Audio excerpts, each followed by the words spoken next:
أعوذ بالله من الشيطان الرجيم. بسم الله الرحمن الرحيم.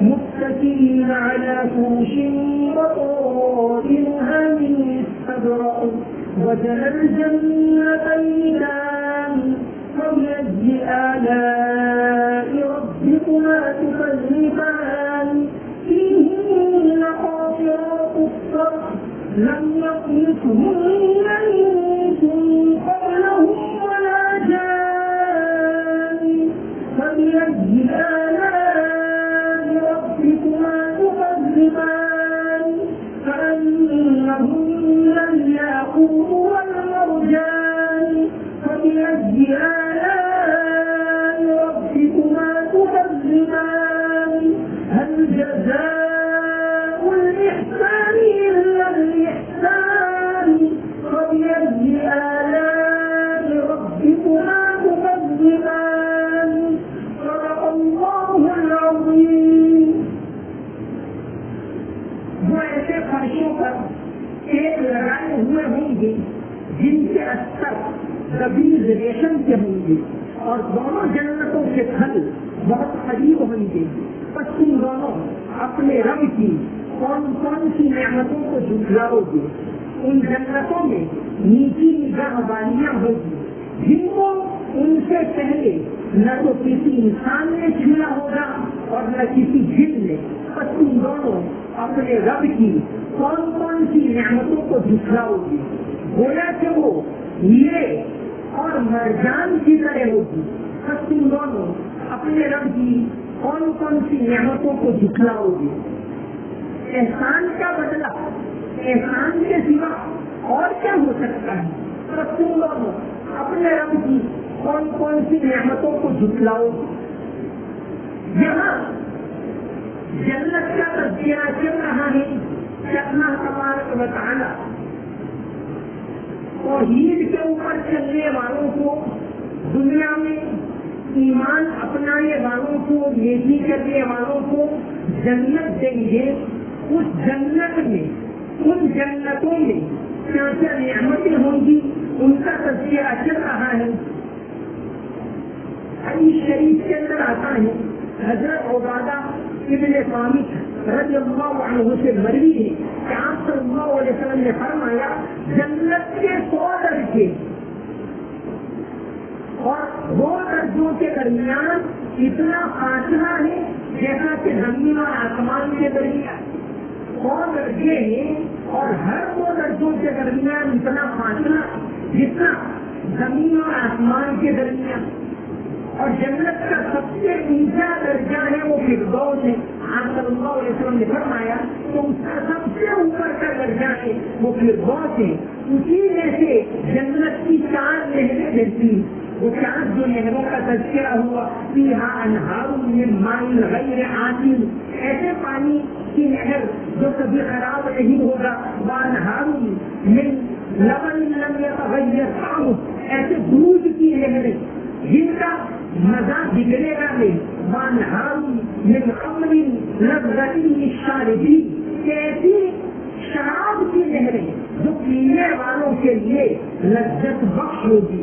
وانہار من عسل مصفى, اور صاف شفاف شہد کی نہر. آپ صلی اللہ علیہ وسلم نے فرمایا کہ یہ 4 نہریں جو سب سے اوپر کا درجہ فردوس ہے وہاں سے نکل کر بہتی ہوگی. پھر آپ نے فرمایا کہ اس کے اوپر اللہ کا عرش ہے. فرمایا کہ جب تم اللہ سے مانگو تو فردوس مانگو, جب تم اللہ سے جنت مانگو تو فردوس کا سوال کرو. تو فردوس جنت کا سب سے اوپر کا درجہ ہے.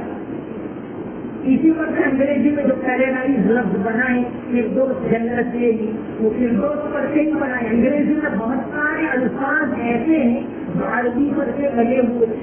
بے شمار الفاظ ایک سیریز لکھ رہے ہم کہ کون کون سے الفاظ ہیں. جیسے میگزین عربی کے اوپر سے آیا, ماسک لفظ عربی کے اوپر سے بنا ہوا. یہ الفاظ کی تحقیق ہم کر رہے ہیں. اور یہ نہیں کہ یہ ایسے ہی لکھتے, بڑی بڑی جو انگریزی ڈکشنریاں ہوتی ہیں ان کے حوالے سے لکھتے کہ کون سے الفاظ